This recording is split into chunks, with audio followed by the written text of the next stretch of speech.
London, England, south of France. And all points between, they know about your man. Konnichiwa, ladies, when I'm out in Japan. I'm a Tokyo giant like Ichiro, I am. Welcome to another edition of the Lifestyle Design Confessions podcast. We're here to help inspire you to go for it and live the lifestyle design of your dreams. Here's Rob. Welcome to another edition of the Lifestyle Design Confessions podcast. I'm Rob Murgatroyd from GetJetSetMoney.com, and today we have Sean Ogle of Location180.com on the line, all the way across many time zones, all the way to Thailand. So, Sean, are you there? I'm here. Sean, first of all, I want to thank you so much for agreeing to do this interview with the 12-hour time change. I really appreciate it. Yeah, my pleasure. It's not a problem. I'm used to it by now.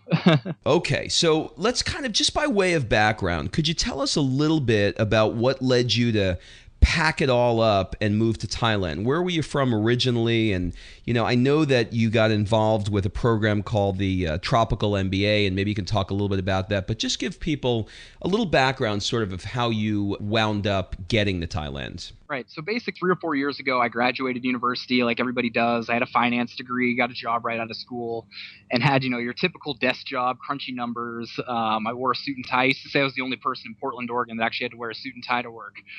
And it took me about 6 months to realize that job sucked and that I was like, you know what, this isn't for me. My best friend was getting ready to take a world trip. He'd been saving up a bunch of money. And in February of 2009, we actually went down to Rio for Carnival. Went down there for 2 weeks, and I think I was walking down Copacabana Beach when I realized, I was like, you know what, this is what life's about. I should be able to do this on a day-to-day basis. I shouldn't have to use all my vacation time for the year to go do cool stuff like this. So as soon as I got back, I started Location 180, and I started making plans to try and break out of my job. And then in October of 2009, I finally said, you know what, I'm done. I took off.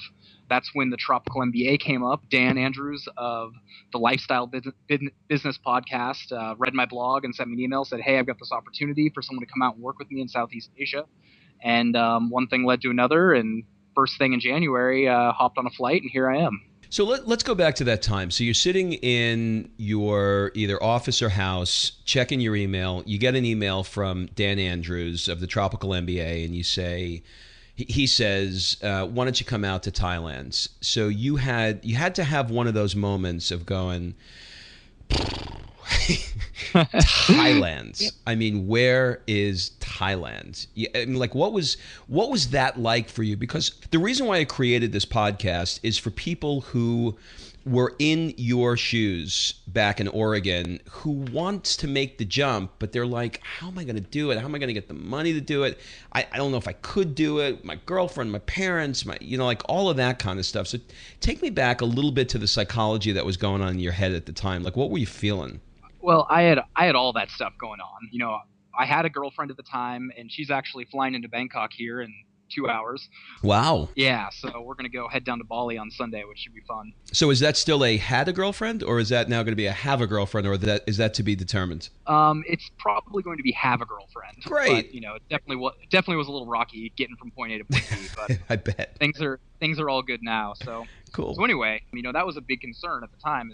She knew I was unhappy with my life, and everyone around me, I think, knew I was unhappy with my job. And so finally, I was like, you know what, I've got to do something. Like, whatever that ends up being, I've got to make a change. And so, the blog really helped me with that. I created a support system. I had a lot of people that were like, you know what, whatever you need, if there's anything I can do, we want to help you out. So, I didn't have a ton of money saved up. I had maybe 10 grand. And I said, you know what, I'm going to go try and start a business on my own, or I'm going to travel the world, or I'm going to do both at the same time. And that's when this opportunity for the Tropical MBA came up. And, there really, at that point, there wasn't a whole lot of like, should I do this? Should I not do this? This is pretty much like, hell yeah. Now it's like I was going to go travel. Now someone's going to pay me a little bit of money to travel. So, well, you also had to have a bit of a trust factor because you didn't know the Tropical MBA guys, and you're flying halfway across the world with guys that you don't know. There had to be a bit of a risk on your part there.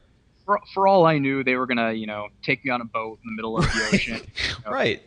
Leave me there, take what little I had. But it's one of those things where I kind of had the attitude of nothing ventured, nothing gained. Mm-hmm. I talked with them a lot before I left, made sure everything was as legit as I could.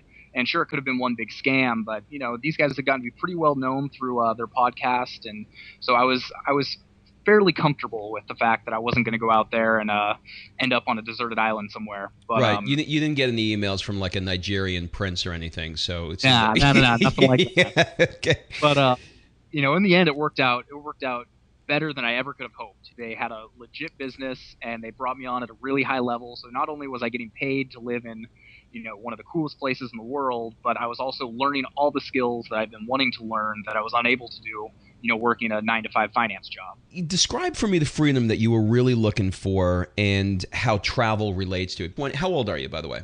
25. Okay, so for every 20, 30 something, there's sort of a different opinion of what freedom is. Usually ask a 20-year-old and he says 10 million in the bank. They don't really know what they're talking about, at that young age. But for you, it seems like you had it pretty well dialed in. You knew that included travel, so you defined what freedom meant to you. Can you kind of just describe that a little bit? Well, I'd done quite a bit of travel growing up through the States, but it wasn't until right after I graduated college, I took the obligatory, month-long backpacking trip through Europe.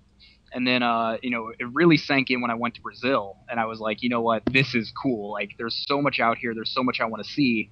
And I know that there's a better way to be able to do it than having to, wait for my 2 weeks of vacation every year. And so that's, initially, one of the first people that I got in touch with who was doing cool stuff was Chris Gillibo. I don't know if you're familiar with his blog. Yeah, I know Chris. He's a great guy. So he moved to Portland, so I sent him an email and said, hey, you want to meet up for coffee? And then, I met with him probably 4 or 5 times throughout the year, when I was at various stages. And so he was someone that, really kind of gave me the encouragement to say, you know what, you can do this. It's just a matter of being willing to work towards it. So, I spent a lot of time on the blog. I spent a lot of time learning about internet marketing and, various forms of online businesses. And I basically, finally got to a point where I was like, you know what, I feel pretty comfortable with this. I'm going to take a chance and see what happens. So let's talk about that blog. You ingeniously titled the blog Location 180. Can you explain why you came up with that title? I don't know if it was ingenious. I think a lot of people are like, what the hell does that mean? No, I did. I honestly, I was one of the guys that said, what did it mean, until I read deeper in your blog and found out what it meant. And that's why I thought it was ingenious, because it really is catchy. Right. So, when I started out, it was basically just branded as Sean Ogle. And it was like, I started the blog having no idea what I wanted. I knew that I had some cool, Brazil travel stories that I could write about. I had a few, random things I could talk about, but I really was just trying to figure out what I wanted with my life. And I think the more I started writing, the more I started to realize it was the kind of location independent, working for myself, traveling, working wherever I want kinds of things that I was really passionate about. And so, once I figured out that was the direction I wanted to take it, I started thinking of a better way to brand the site. It wasn't going to work if I just kind of branded it as my name. I mean, who cares about, Sean Ogle? But so I just started thinking of, kind of creative names and thinking about what I was doing. And essentially I was trying to do a location 180, whether it was a location physically and where I was actually living, or a location with, the work I was doing or the people I was around or whatever it was. I needed to make a change. And so that's kind of what signified the blog title.